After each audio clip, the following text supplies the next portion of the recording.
Ты прожил всю жизнь в городке Альянса, и хоть пришлось пережить много темных моментов в истории за последние десятилетия, жизнь в целом бьет ручьем. У тебя приветливые соседи, зеленый сад, возможно даже семья. Но наступает момент X. И оказывается, что все, с кем ты жил, здоровался, дружил, были чертовыми культистами, которым ловко удавалось скрывать свои истинные намерения. В городе начинается хаос, а твои бывшие товарищи уже готовят какой-то страшный ритуал, и не дай бог тебе стать его частью. Древние боги коварны. Они умеют развращать умы смертных так ловко, что ты этого даже не заметишь. Сегодня я хочу поговорить о том, как древние боги обманывают смертных, какие уловки они используют ради своих коварных целей и как обычный человек становится культистом.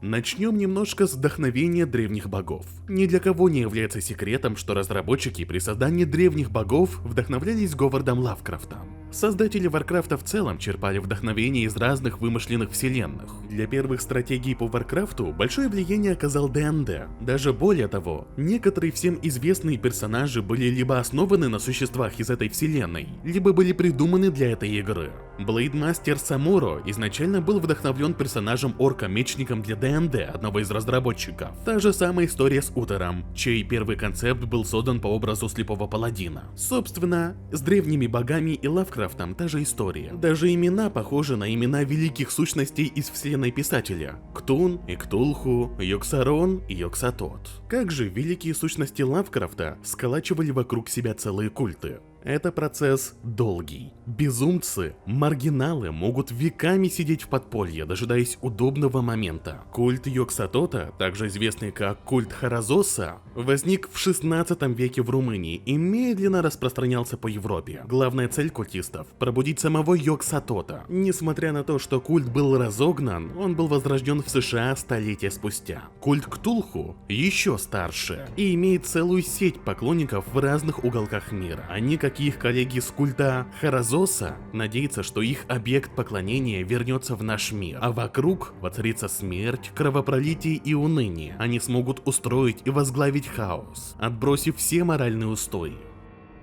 Но как становятся культистами в Варкрафте? Маргиналов, которые жаждут, чтобы их мир обратился в кошмар, а ими правил чудовищный монстр, в общем-то не так уж и много. Поэтому древним богам приходилось действовать аккуратнее, коварнее. Браваду о захвате Азерота они отбрасывали, но вместо этого приходили в нужный момент и навеивали нужные мысли целым массам. В битве за Азерот мы узнали о жрецах моря, которые годами были на службе Култираса. Они благословляли корабли королевства, их брали в путешествия как священников или проводников. Они слушали само море. Но как можно слушать само море? Тут история куда глубже. Когда группа людей на кораблях изначально отправилась искать новый дом, они оказались в чудовищном море. Их спутниками на месяца стал голод, невыносимый климат, смерти и, самое главное, незнание, куда им плыть. Но внезапно они начали слышать странный шепот. Он был нежным, приятным. Поначалу слышали его немногие. Этот теплый голос глубин помог получить пресную воду, целые потоки рыб направлялись к их кораблям, а позже им удалось приплыть к месту, которое станет известно как Култирас. Со временем тех, кто слышал голос моря, становилось все больше. Они стали жрецами моря, довольно важной ячейкой общества, словно проводники между богами и обычными людьми. Но уже к событиям последующих дополнений шепот стал другим, более жестоким, требовательным. Он хотел все больше и просил того, о чем никогда не просил раньше. Этот некогда милый шепот начал развращать жрецов моря, что привело к их предательству и расколу. А тех, кто противился или слишком рьяно лез в их дела, они называли еретиками, которых нужно было познакомить с правосудием смерти. Предатели из рядов жрецов моря намеревались утопить целый флот Култираса во имя этого шепота, коим оказалась королева Ашара. Видимо, она стояла за теми более жестокими шепотами последнего времени. А многие из жрецов, которых когда-то чтили, превратились в чудовищ-культистов, ктиров. Ты можешь годами жить рядом с Ктиром и не подозревать, что он монстр, который стоит на службе древних богов. Лишь убив Ктиров, проявляется их настоящий облик. Облик уродливых чудовищ, у которых вместо человеческой головы, голова осьминога, красные глаза и щупальца, прорастающие из разных частей тел. Кровавые тролли тоже заслуживают внимания. Они выбиваются из общей колеи, и служат они Гуну, древнему богу, который стал неудачным экспериментом титанов. Началось их поклонение этому монстру давным-давно. Когда-то тролли правили балом.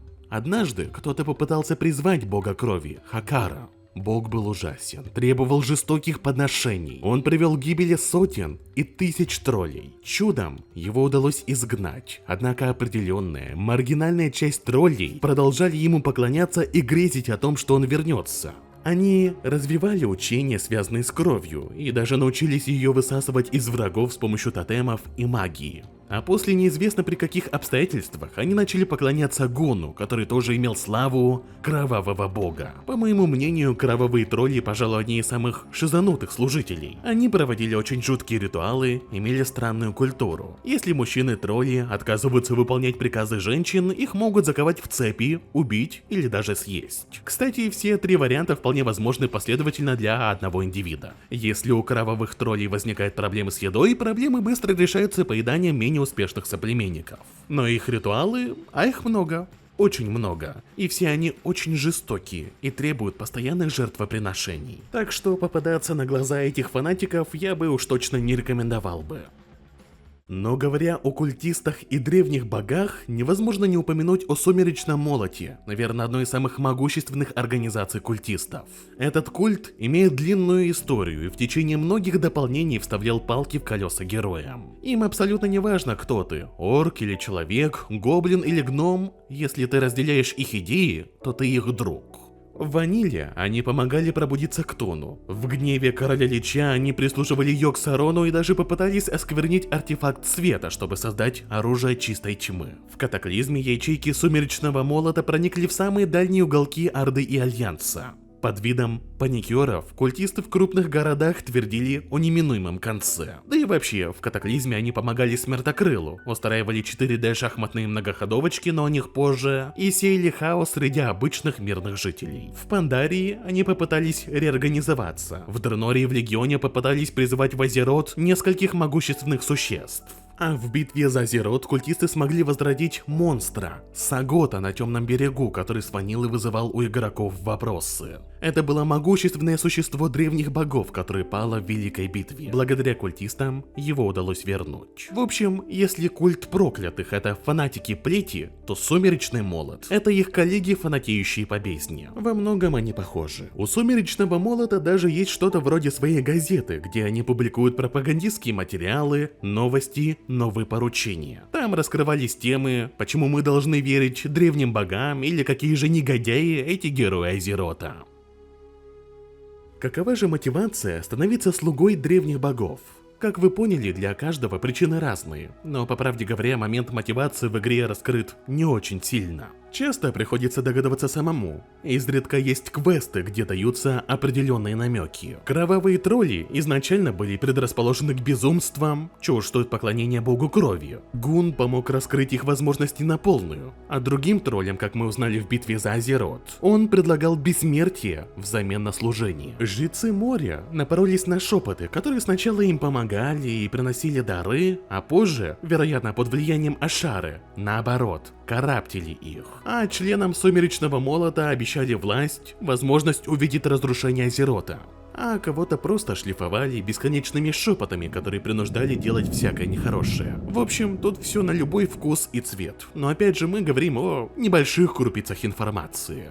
Благодаря одной цепочке заданий в Катаклизме, где мы посещали центр обучения Сумеречного Молота, а также некоторым запискам, мы немножко больше узнали, что проходят жители Азерота, чтобы стать культистами. Обучение начинается с тяжелого физического труда. В одном из первых заданий рекрутеры требуют, чтобы новобранцы пошли копать руду. И сразу предупреждают, что быть членом Сумеречного Молота очень сложно. Но эта руда им не нужна, им просто нужно тебя сломать. Новобранцев учат быть ловкими и быстрыми. Поэтому заставляют убегать от опасных элементалей, убивать агрессивных диких существ, тренировать свою выносливость, собирая ядовитые реагенты. Несмотря на то, что номинально раса в Сумеречном Молоте не важна, некоторые внутренние распри имеют место быть. Проблемы создавали огры, которые конфликтовали со всеми остальными. Чтобы избавить человека от оков морали, тренера требуют убивать других новобранцев, которые прошли обучение не так успешно. И это даже несмотря на то, что эти новобранцы горят мотивацией.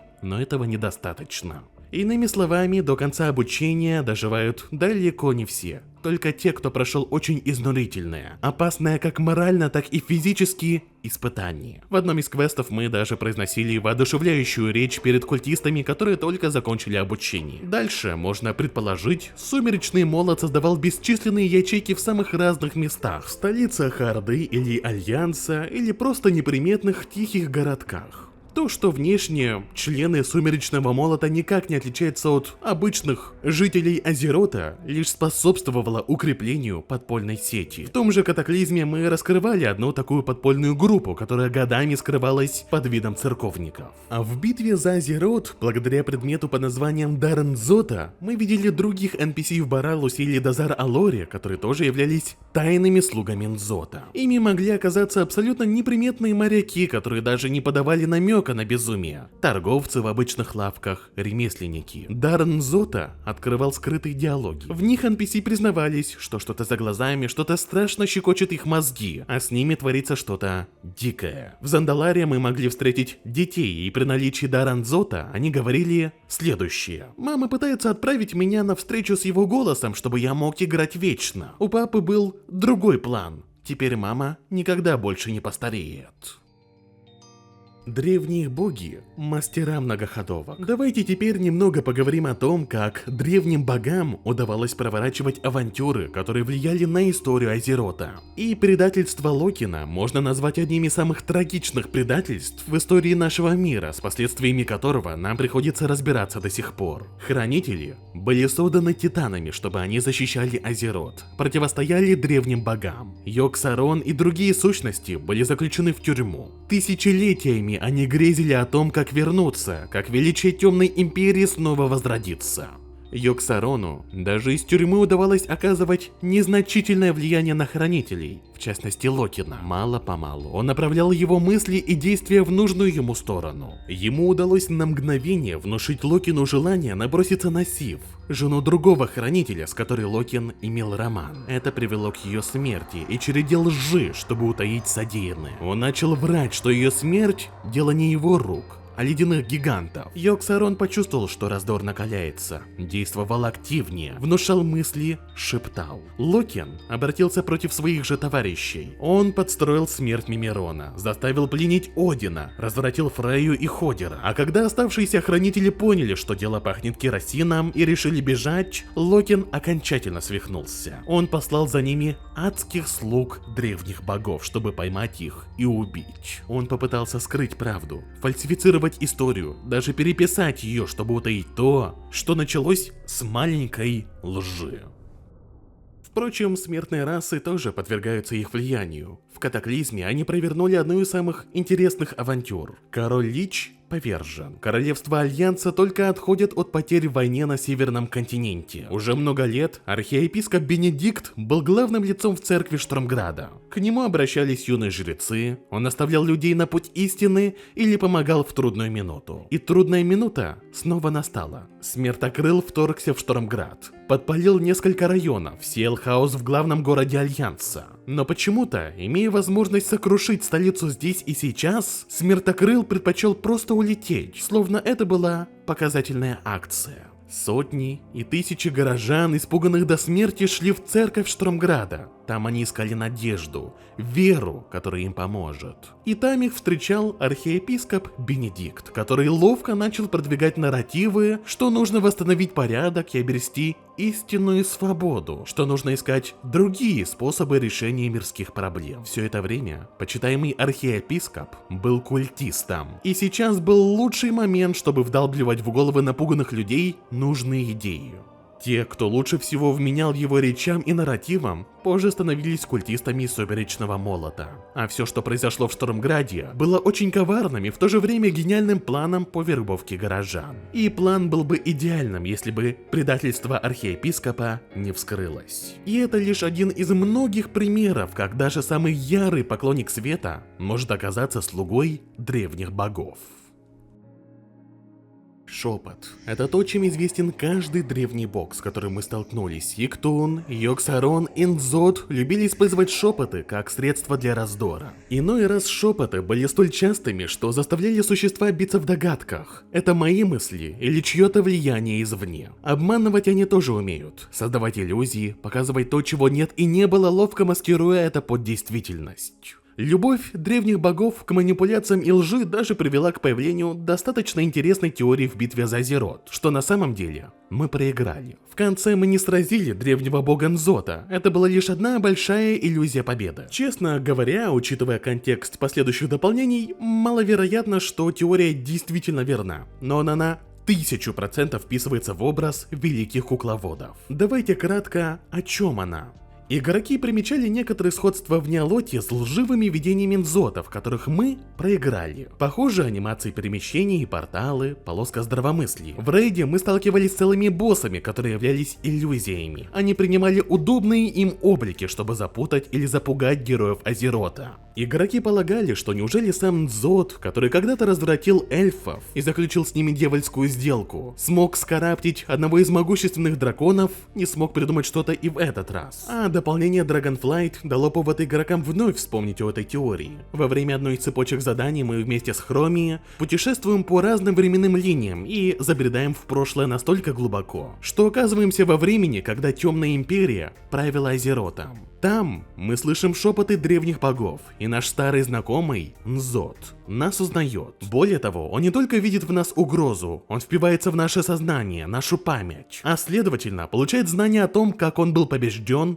тысячелетия спустя. Нзот говорит: «Я знаю тебя, кем ты был и кем ты будешь». Впрочем, теории дело неблагодарное, а задним числом все умны. Конечно, на бумаге теория звучит круто и заманчиво, но опять же, если включить душного скептика, как по мне, маловероятно, что разработчики думали настолько наперед с такими идеями. В любом случае, то, что известно наверняка, это то, что древние боги искусны в ремесле обмана и убеждения, а их коварные шепоты не раз водили с ума даже самых благочестивых существ, даже тех, которые должны были им противостоять. Ну что же, по сути, на этом все.